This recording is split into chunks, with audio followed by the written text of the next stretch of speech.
Oh my god. Oh my god, oh my god, oh my god, oh my god. Okay, here be my geek out on Guardians of the Galaxy Volume 2, which I saw tonight. Okay, god, now for everyone who's seen the trailers and adverts, we know what it's about. Peter Quill meets his father, and it doesn't go as you could plan. Now, I'm just got this review.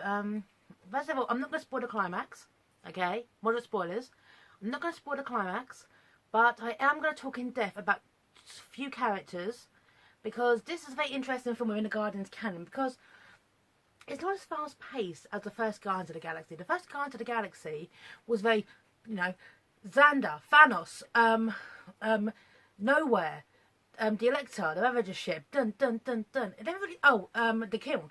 It never really stopped a lot to breathe. Breathing in the film was when it slows down, lets the audience kind of catch up what's going on. Little quiet moments.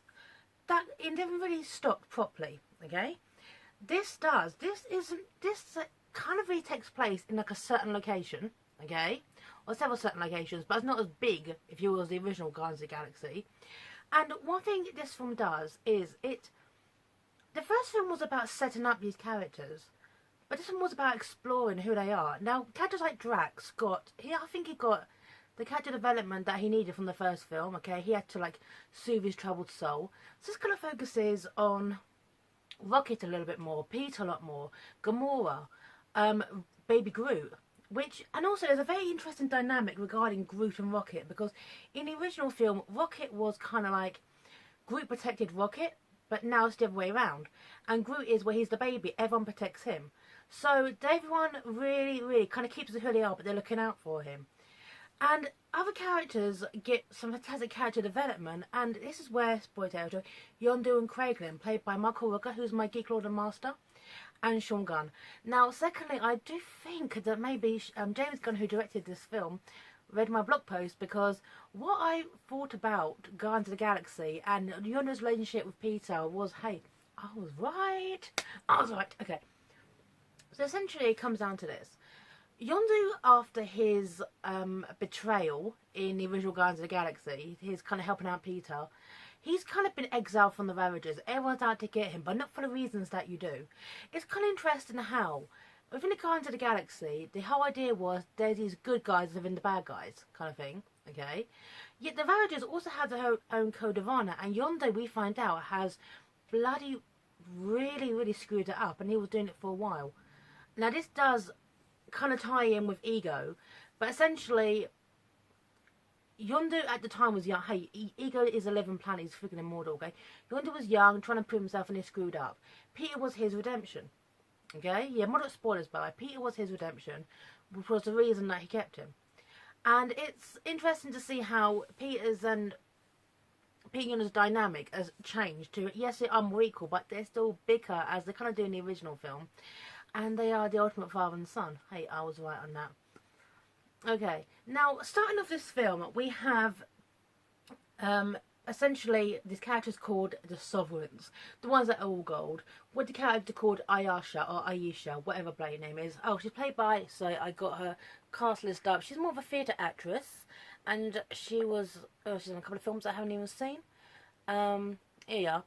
Elizabeth Debicki as Aisha, whatever, the Golden High Priestess and the leader of the Sovereign people.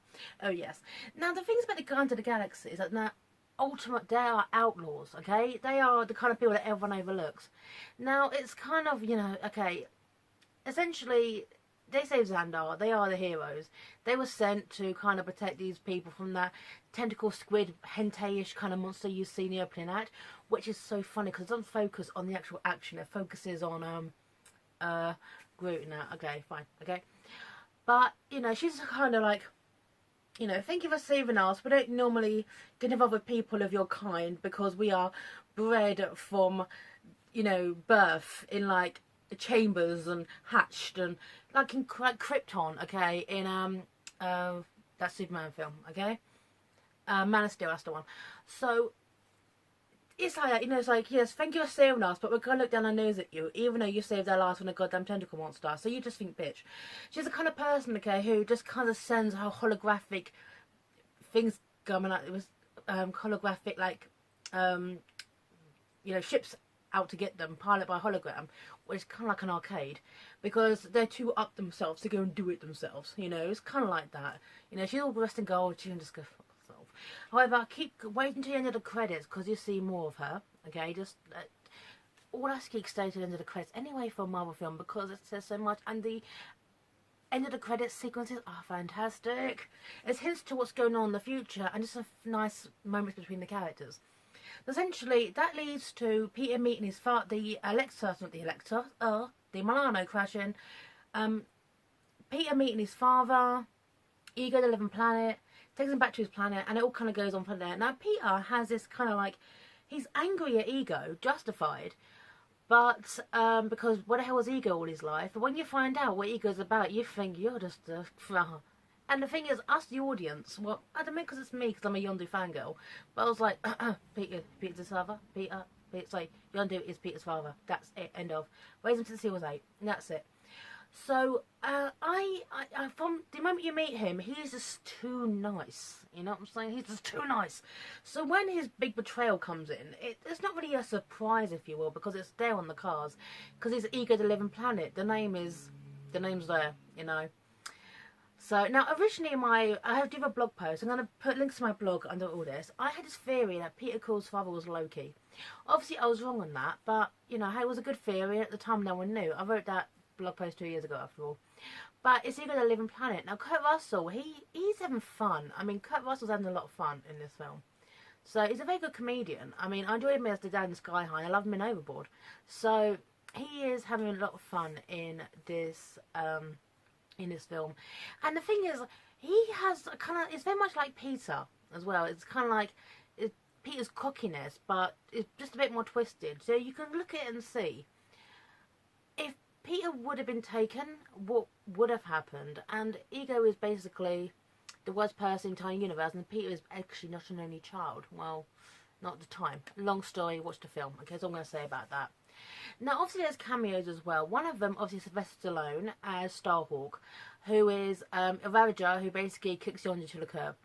I liked him because he was just having fun in his little minor role, basically saying to Yondu in the I am the law kind of mentality, you messed up, you screwed this up, you know, you betrayed our code. And when you find out what Yondu did, you're like, damn, Yondu, you really did screw up. Okay, so why is this going on? One thing I liked about this film is the Guardians. The first one was about the Guardians coming together. Okay, this one is about separating them. You have Drax, Peter, and Gamora going off with Ego. You have Baby Groot, Rocket, and they capture Nebula. Okay, she's the reason why they were working, obviously, for the Sovereigns. Okay, to get her, you know. But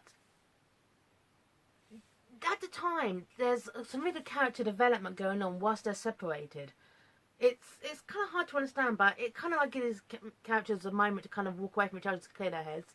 Now, obviously, they're a very, very fractured family, and the things I love is the character development can only go so far. They're still basically the same. Rocket and Peter bitch at each other quite constantly, okay? Gamora is the only sane person in this entire unit. However, she still has sister issues with Nebula, and you find out more about Nebula's backstory, and it's heartbreaking. It's hinted at in the first film about how emotionally destructive Nebula was, and Karen Gillan, who I've met, and she is lovely. She played this to perfection. I mean, she wasn't used as much as I hope that she will be in the future, but she brought so much to this role. So I was very, very impressed with Karen Gillan in this. Okay, it's nice for her to get some more development. And when you think she's going to be Pond in Doctor Who, if you wouldn't know that, you know, it's not obvious. Okay, so she combines emotion while being mechanical, being a glorified cyborg.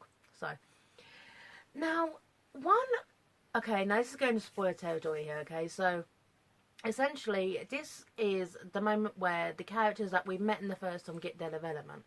Now, I'm going to switch you now to Yondu and Kraglin. Now, I'm going to be talking in depth about this because I've watched that film a lot.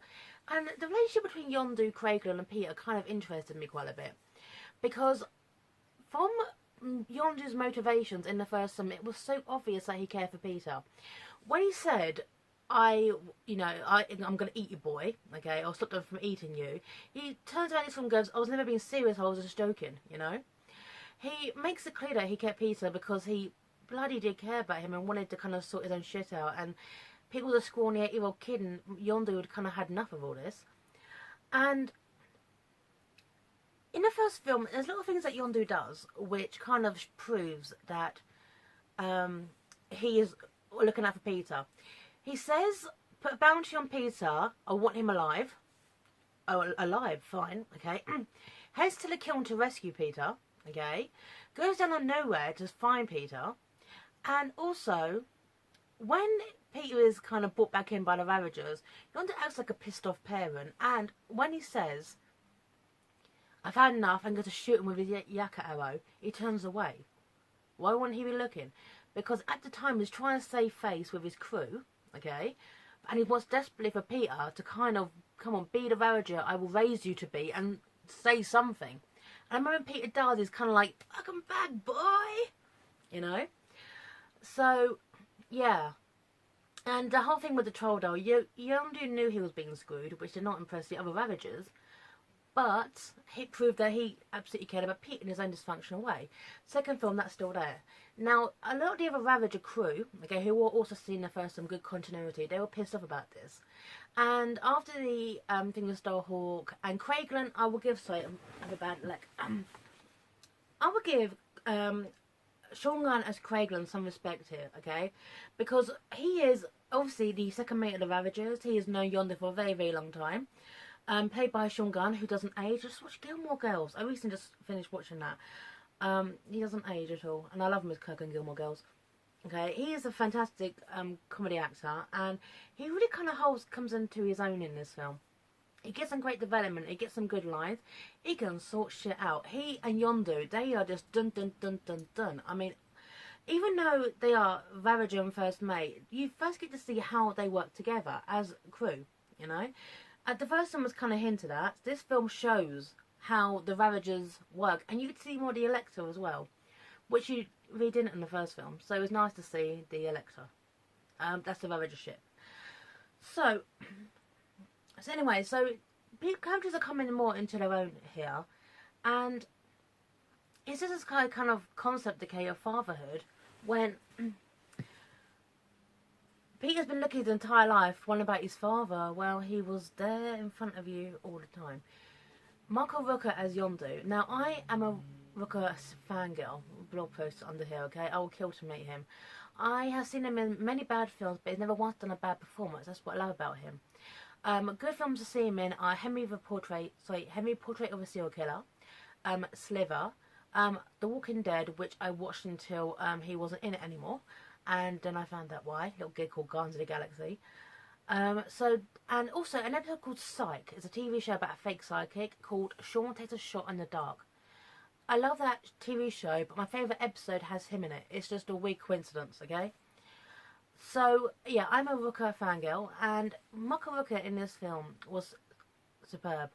Because by getting to know him, you get to know more about Peter. But the best thing is, sorry, and let me just hold on 1 second. So I've been talking for 13 minutes, okay? Give me a break. I can't edit. But Yondu gets these fantastic moments, but they're not necessarily with Peter, because they're also good on Peter's past. They do start snapping at each other, and Yondu kind of proves his worth. Sorry. Proves his worth to Peter. But it's between Kraglin, Rocket, and Groot. Now, there's one scene coming on which, honestly, it was the best scene in the entire film. Now, it's kind of alluded to in the trailer, okay? With Rocket and Yondu walking together, okay? They're on the Elector, and that is the best goddamn scene in the film. Because Rocket and Yondu, okay? Obviously, now, one thing that is clear, at least to me, because I love Sean Gunn, and I love Yondu, obviously, and obviously Rocket, is Sean Gunn as Kraglin is also Rocket's motion capture. He does basically the grunt work until Bradley Cooper fills in the voice. Now, first of all, Sean Gunn could have just voiced Rocket in the first place, and secondly, Rocket and Craigland move the same way. It's weird, but when you see the film, look out for it. It's the body language. The way they kind of move their heads. You know, they're very kind of natural, sarcastic drawl. You know, the way they speak. So yeah, once you see the film, you notice it. But I always thought Rocket would make a fantastic Ravager, and him and Yondu. Honestly, Rocket in this film, he's still so much of a dick as he was in the first film. But this time, he doesn't listen to authority. He doesn't listen to, Peter or Gamora. He's just happy being a dick, because by being a dick, he's pushing people away. Yondu really stands up to him and lets it rip.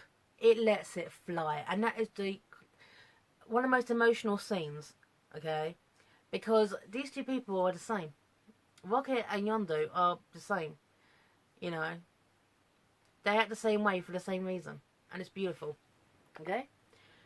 So, yeah. So, overall, now, guys, it's hard to talk about this film, okay, not spoiling the climax, but obviously, this film is fantastic special effects, okay? It moves at a really good pace, it breathes at the right moments, and explores the concept of family. Now, obviously, the new kid on the block is, I cannot pronounce the last name, Pom Kelamentif is Mantis, okay?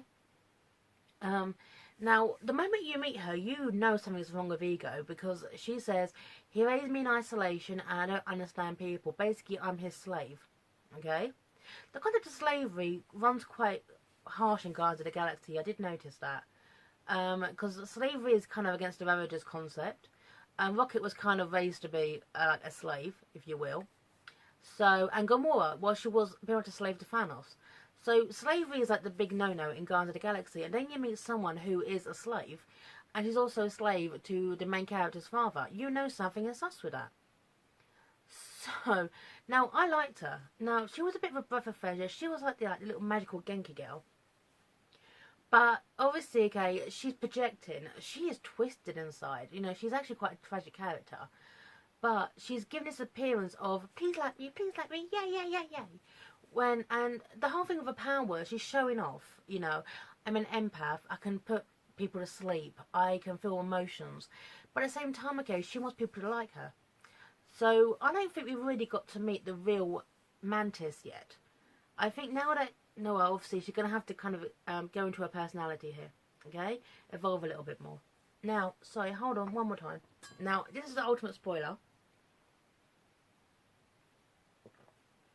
But, as I said before, the concept of fatherhood and parenthood runs quite deep into the, in this film, okay? You know, like, basically, who's our daddy? So, obviously, I just say it's Yondu. Well, Yondu, you get to see Yondu and Peter together. You get to see how they work together. You get to see, but Peter says, I've been, you know, in M-ship since I was 10. I've been stealing from an early age because I was small. But at the same time, you get to see the skills Peter needed to survive in this galaxy.